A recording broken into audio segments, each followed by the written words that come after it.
तो स्वागत है आपका राज ट्यूटोरियल चैनल पर। आज हम लोग इतिहास के 50वां टॉपिक भारत के महान सैनिक के बारे में अध्ययन करेंगे। तो चलिए बिना देर किए हुए भारत के महान सैनिक के बारे में हम लोग अध्ययन करते हैं। कौन सा टॉपिक पढ़ना है? भारत के महान सैनिक, यानी महान शहीद जो जो हुए हैं उन्हीं के बारे में हम लोग अध्ययन करेंगे। तो चलिए, सबसे पहला नाम आता है खुदीराम बोस। ठीक, यानी कि नाम पढ़ेंगे और संबंधित घटनाएं और सजा। ठीक, तो नाम सबसे पहले किसका आता है? तो खुदीराम बोस का। खुदीराम बोस किससे संबंधित है? तो 1908 ईस्वी में सेशन जज किंग्सफोर्ड की गाड़ी पर बम फेंकने के कारण बेनी रेलवे स्टेशन पर गिरफ्तार हुए। यानी खुदीराम बोस को क्यों गिरफ्तार किया गया? तो 1908 ईस्वी में सेशन जज किंग्सफोर्ड की गाड़ी पर बम फेंकने के कारण बेनी रेलवे स्टेशन पर गिरफ्तार हुए। ठीक ना। उनको सजा कब दे दी गई? तो 11 अगस्त 1908 ईस्वी को फांसी दे दी गई। यानी खुदीराम बोस को जो है 11 अगस्त 1908 ईस्वी को फांसी दे दी गई। दूसरा नाम जो है नेक्स्ट जो है राजेंद्र लाहिड़ी। राजेंद्र लाहिड़ी को जो है दक्षिणेश्वर बम कांड एवं काकोरी कांड डाक गाड़ी डकैती कांड के सिलसिले में गिरफ्तार हुए और इनकी सज़ा कब हुई?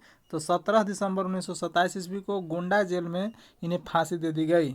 यानी कि राजेंद्र लाहिड़ी का जो है संबंध किससे है? तो दक्षिणेश्वर बम कांड और काकोरी डाक गाड़ी डकैती कांड के सिलसिले में गिरफ्तार हुए और 17 दिसंबर 1927 ईस्वी को गोंडा के जेल में इन्हें फांसी दे दी गई।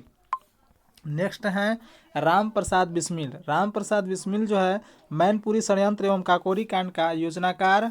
इसी कांड में इन्हें बंदी बनाया गया और इनकी फांसी कब दी गई? 19 दिसंबर 1927 ईस्वी को गोरखपुर के जेल में फांसी दे दी गई। यानी कि राम प्रसाद बिस्मिल जो है मैनपुरी षड्यंत्र और काकोरी कांड के योजनाकार थे और इसी कांड में इन्हें बंदी बनाया गया और 19 दिसंबर 1927 ईस्वी को गोरखपुर जेल में फांसी दे दी गई। नेक्स्ट जो है अशफाक उल्ला खां। अशफाक उल्ला खां जो है 19 अगस्त 1925 ईस्वी को काकोरी डाक गाड़ी डकैती केस के अभियोग में बंदी बनाया गया और इन्हें 19 दिसंबर 1927 ईस्वी को फैजाबाद जेल में फांसी दे दी गई। यानी अशफाक उल्ला खां को जो है 19 अगस्त 1925 ईस्वी को काकोरी डाक गाड़ी डकैती के केस में अभियुक्त बनाया गया और 19 दिसंबर 1927 ईस्वी को फैजाबाद जेल में फांसी दे दी गई। नेक्स्ट है उद्यम सिंह। उद्यम सिंह जो है 13 मार्च 1940 ईस्वी को सर माइकल ओडायर को कैक्सटल और लंदन में गोली मारने के कारण गिरफ्तार हुए और इन्हें 31 जुलाई 1940 ईस्वी को पेंटल विले जेल में फांसी दे दी गई। यानी उधम सिंह जो थे 13 मार्च 1940 ईस्वी को सर माइकल ओडायर को केस्टन हॉल लंदन में गोली मारने के कारण गिरफ्तार हुए और उन्हें 31 जुलाई 1940 ईस्वी को पेंटन विले जेल में फांसी दे दी गई। नेक्स्ट है भगत सिंह। ठीक ना। नेक्स्ट कौन सा है? भगत सिंह। भगत सिंह जो है सॉन्डर्स की हत्या तथा 8 अप्रैल 1929 को केंद्रीय विधानसभा जो आज लोकसभा में बम फेंकने के सिलसिले में गिरफ्तार हुए और इनकी हत्या जो है सॉन्डर्स हत्या के केस में मौत की सजा हुई तथा 23 मार्च 1931 को फांसी पर चढ़कर शहीद हो गए। ठीक, भगत सिंह का क्या कारण है? तो सॉन्डर्स की हत्या और 8 अप्रैल 1929 ईस्वी को केंद्रीय विधानसभा जो आज लोकसभा है में बम फेंकने के सिलसिले में गिरफ्तार हुए और सॉन्डर्स की हत्या के केस में मौत की सजा हुई और 23 मार्च 1931 को फांसी पर चढ़कर शहीद हो गए। नेक्स्ट नाम आता है सुखदेव। ठीक ना। तो सुखदेव की जो है सॉन्डर्स की हत्या केस में मौत की सजा हुई और 15 अप्रैल 1929 को ईस्वी को गिरफ्तार हुए। यानी कि सैंडर्स हत्याकांड में ही सुखदेव को भी क्या हुआ? मौत की सजा हुई और 15 अप्रैल 1929 को गिरफ्तार हुए और 23 मार्च 1931 को भगत सिंह के साथ फांसी दे दी गई। राजगुरु 17 दिसंबर 1928 को सॉन्डर्स की हत्या में भाग लेने के कारण 30 दिसंबर 1929 को पुणे में एक मोटर गैराज में गिरफ्तार हुए और 23 मार्च 1931 को केंद्रीय जेल लाहौर में भगत सिंह और सुखदेव के साथ इनकी फांसी दे दी गई। तो याद रखिएगा दोस्तों, भगत सिंह, सुखदेव सिंह और राजगुरु तीनों को जो है 23 मार्च 1931 ईस्वी को ठीक ना फांसी दे दी गई एक साथ। चलिए नेक्स्ट जो है बटुकेश्वर दत्त। बटुकेश्वर दत्त जो है संबंधित घटनाएं क्या है बटुकेश्वर दत्त से? तो भगत सिंह के साथ केंद्रीय असेंबली में बम फेंकने के आरोप में गिरफ्तार हुए और उन्हें आजीवन कारावास मिला। ठीक, बटुकेश्वर दत्त क्या हुआ, तो भगत सिंह के साथ केंद्रीय असेंबली में बम फेंकने के आरोप में गिरफ्तार हुए और उन्हें आजीवन कारावास का दंड मिला। ठीक, नेक्स्ट है चंद्रशेखर आज़ाद। चंद्रशेखर आज़ाद क्या है, तो काकोरी डाक गाड़ी डकैती केस के मुख्य अभियुक्त एवं अंग्रेजी सरकार ने इन्हें जिंदा या मुर्दा पकड़ने के लिए 30,000 रुपये पुरस्कार की घोषणा की थी। ठीक, 27 फरवरी 1931 ईस्वी को अल्फ्रेड पार्क यानी इलाहाबाद में शहीद हुए। यानी चंद्रशेखर आज़ाद जो है काकोरी डाक गाड़ी डकैती केस के मुख्य अभियुक्त एवं अंग्रेजी सरकार ने इन्हें जिंदा या मुर्दा पकड़ने के लिए 30,000 रुपये का इनाम रखा था। ठीक ना, और ये जो है 27 फरवरी 1931 को अल्फ्रेड पार्क जो कि इलाहाबाद में है उसी में शहीद हो गए। मास्टर अमित चंद। मास्टर अमित चंद जो है, ठीक ना, ये क्या है, तो दिल्ली षड्यंत्र के प्रमुख क्रांतिकारी अमित चंद फरवरी 1914 ईस्वी में वायसराय लॉर्ड हार्डिंग की हत्या के आरोप में बंदी बनाए गए। ठीक ना, और इसने 8 मई 1915 को 4 साथियों के साथ इन्हें फांसी दे दी गई। ठीक ना, मास्टर अमित चंद क्या थे, तो मास्टर अमित चंद जो है दिल्ली षड्यंत्र, ठीक ना, मास्टर अमित चंद जो थे वह दिल्ली षड्यंत्र के, ठीक है दोस्तों थोड़ा सा डिस्टर्बिंग है। मास्टर अमित चंद जो है वो क्या है, तो दिल्ली षड्यंत्र के मुख्य क्रांतिकारी अमित चंद फरवरी 1914 ईस्वी में वायसराय लॉर्ड हार्डिंग के हत्या के आरोप में बंदी बनाए गए और 8 मई 1915 को 4 साथियों के साथ इन्हें फांसी दे दी गई। यानी कि मास्टर अमित चंद को दिल्ली षड्यंत्र के प्रमुख क्रांतिकारी, ठीक ना, दिल्ली षड्यंत्र के क्रांतिकारी थे और फरवरी 1914 में, ठीक ना, वायसराय लॉर्ड हार्डिंग की हत्या के आरोप में इन्हें बंदी बनाया गया और 8 मई 1915 को 4 साथियों के साथ इन्हें फांसी दे दी गई।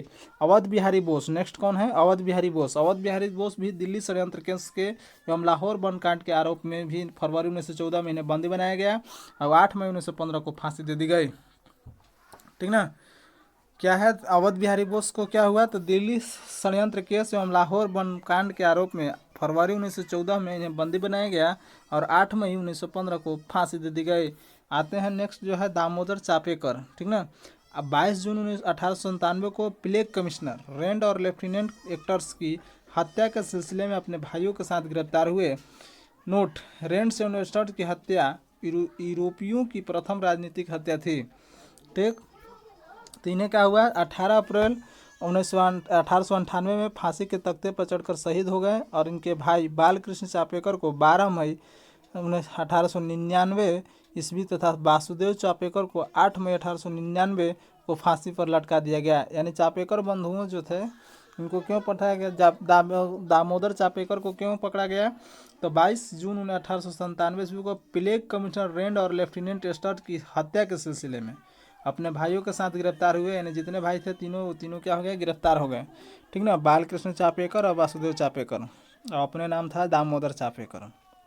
ठीक ना, तो इनका क्या हुआ कि 18 अप्रैल 1800, ठीक ना, 18 अप्रैल 1898 ईस्वी को फांसी के तख्ते पर चढ़कर शहीद हो गए और अपने भाई बालकृष्ण चापेकर को 12 मई 1899 ईस्वी में तथा वासुदेव चापेकर को 8 मई 1899 ईस्वी को फांसी पर लटका दिया गया। आते हैं नेक्स्ट जो है मदन लाल ढींगरा। ठीक ना, 1 जुलाई 1909 ईस्वी में कर्नल विलियम कर्जल वाइली यानी इंडिया हाउस में राजनीतिक सहायक हत्या के कारण गिरफ्तार हुए। ठीक ना, 16 अगस्त 1909 ईस्वी को मदन लाल ढींगरा को फांसी पर चढ़ा दिया गया। यानी मदन लाल ढींगरा 1 जुलाई 1909 ईस्वी को कर्नल विलियम कर्जन वाइली में, ठीक ना, की हत्या के आरोप में इन्हें गिरफ्तार किया गया और 16 अगस्त 1909 ईस्वी को इन्हें फांसी पर चढ़ा दिया गया। वासुदेव बलवंत फड़के एक सशस्त्र सेना बनाकर ब्रिटिश सरकार का विरोध करने के कारण 31 जुलाई 1819 ईस्वी को गिरफ्तार किया गया और काला पानी की सजा के सिलसिले में अदन में आमरण अनशन करके 17 फरवरी 1833 को प्राण त्याग दिए।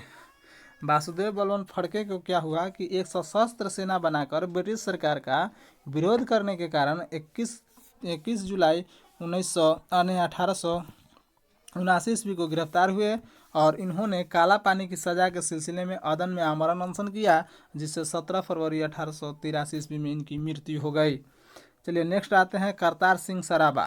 ठीक है, करतार सिंह सराबा का संबंध जो है गदर पार्टी के सक्रिय कार्यकर्ता एवं लाहौर सैनिक षड्यंत्र के नेता की हैसियत से गिरफ्तार किए गए।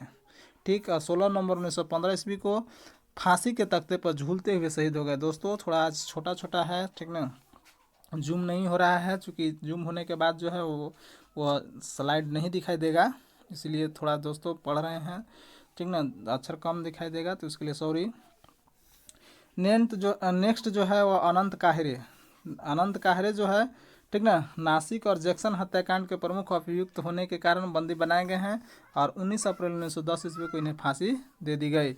नेक्स्ट आते हैं सुभाष चंद्र बोस। सुभाष चंद्र बोस जो है 21 अक्टूबर 1943 को सिंगापुर में आज़ाद हिंद फौज के अस्थायी सरकार की स्थापना की घोषणा की तथा जापानी सेना की सहायता से अंडमान एवं निकोबार द्वीप समूह पर अधिकार करते हुए 1944 ईस्वी में भारतीय सेना के इम्फाल क्षेत्र में प्रवेश किया।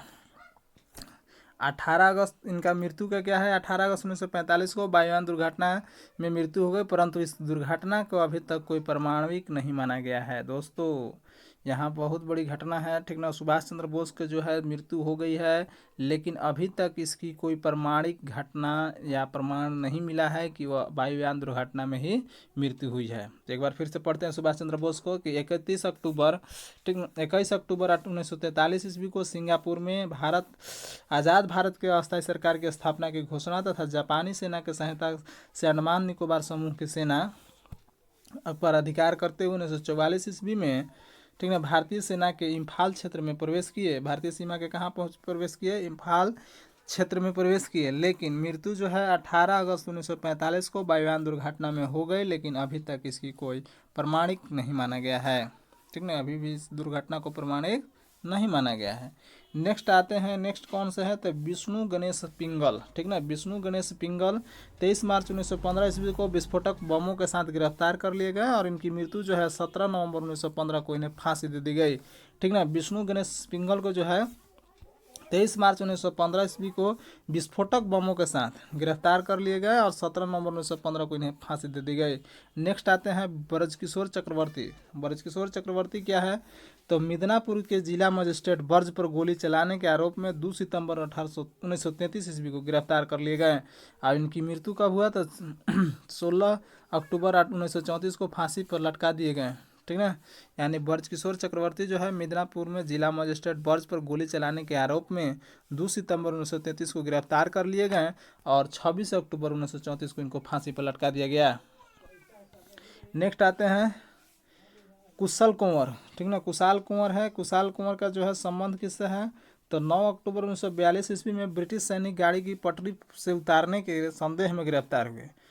कुशाल कुंवर जो है 9 अक्टूबर 1942 ईस्वी को ब्रिटिश सैनिक गाड़ी को पटरी से उतारने के संदेह में गिरफ्तार हुए और 16 जून 1943 को इन्हें फांसी पर दे दी गई, ठीक ना। कुशाल कुंवर जो है 9 अक्टूबर 1942 को ब्रिटिश सैनिक की गाड़ी को पटरी से उतारने के संदेह में गिरफ्तार हुए और 16 जून 1943 को इन्हें फांसी पर दे दी गई। आशित भट्टाचार्य, आशित भट्टाचार्य जो है 13 मार्च 1933 को हबीबगंज में हुई डाक डकैती तथा हत्या के अन्य मामलों के सिलसिले में गिरफ्तार किए गए। 2 जुलाई 1934 को सिलहट जेल में इन्हें फांसी दे दी गई, ठीक ना। आशित भट्टाचार्य को कब फांसी मिला, 2 जुलाई 1934 ईस्वी को सिलहट जेल में इन्हें फांसी दे दी गई। जगन्नाथ शिंदे, जगन्नाथ शिंदे जो है इनको जो है सोलापुर थाने पर हुए हमले के अभियोग लगाकर इन्हें बंदी बनाया गया। यानी जगन्नाथ शिंदे को क्या हुआ कि सोलापुर में हुए हमले, ठीक ना, को अभियुक्त बनाकर इन्हें बंदी बनाया गया और 12 जनवरी 1931 को इन्हें फांसी दे दी गई। हरकिशन 23 दिसंबर 1930 को पंजाब के गवर्नर पर गोली चलाने के आरोप में गिरफ्तार हुए और 9 जून 1931 में इनको फांसी दे दी गई। यानी कि हरकिशन की मृत्यु कब हुआ, तो 9 जून 1931 को फांसी दे दी गई। नेक्स्ट है सूर्यसेन, जिसको कि मास्टर दा के नाम से भी जाने जाते थे। 18 अप्रैल 1930 ईस्वी को मटगांव, यानी चटगांव बल्कि, जो कि बांग्लादेश में है, स्थित ब्रिटिश शस्त्रागार और आक्रमण में भाग लेने के कारण गिरफ्तार हुए और 12 जनवरी 1934 को इन्हें फांसी पर लटका दिया गया, ठीक ना। सूर्यसेन, जिसको कि मास्टर दा के नाम से भी जाना जाता है, उनको 18 अप्रैल 1930 को चटगांव स्थित ब्रिटिश शस्त्रागार पर आक्रमण में भाग लेने के कारण इन्हें गिरफ्तार किया गया और 12 जनवरी 1934 को इन्हें फांसी पर लटका दिया गया। नेक्स्ट है लाला लाजपत राय, ठीक ना। लाला लाजपत राय जो है 17 नवंबर 1928 को साइमन कमीशन का विरोध करने पर पुलिस के द्वारा पाशविक लाठी के प्रहार का शिकार हुए और लाठी के प्रहार के कारण उनका देहांत हो गया, ठीक ना। यानी लाला लाजपत राय को 17 नवंबर 1928 ईस्वी को साइमन कमीशन के विरोध करते हुए पुलिस के द्वारा पाशविक लाठी के शिकार हुए और उसी लाठी के प्रहार के कारण उनका देहांत हो गया। दोस्तों वीडियो देखने के लिए धन्यवाद। दोस्तों यदि वीडियो आपको अच्छा लगे तो लाइक कीजिए, सब्सक्राइब कीजिए, अपने दोस्तों में शेयर कीजिए, ठीक ना। अगले दिन हम लोग next day, next chapter, next topic के साथ भारतीय स्वतंत्रता आंदोलन के प्रमुख वचन और नारे के साथ हम लोग एक बार फिर जुड़ेंगे। और नेक्स्ट वीडियो जो है वह एनसीईआरटी सार संग्रह का बायोलॉजी का चल रहा है। तो दोस्तों वीडियो को देखने के लिए लाइक करें, सब्सक्राइब कीजिए, बेल घंटा ज़रूर दबाइए ताकि जैसे ही वीडियो अपलोड हो तो आपके पास ज़रूर पहुंचे। वीडियो देखने के लिए दोस्तों धन्यवाद।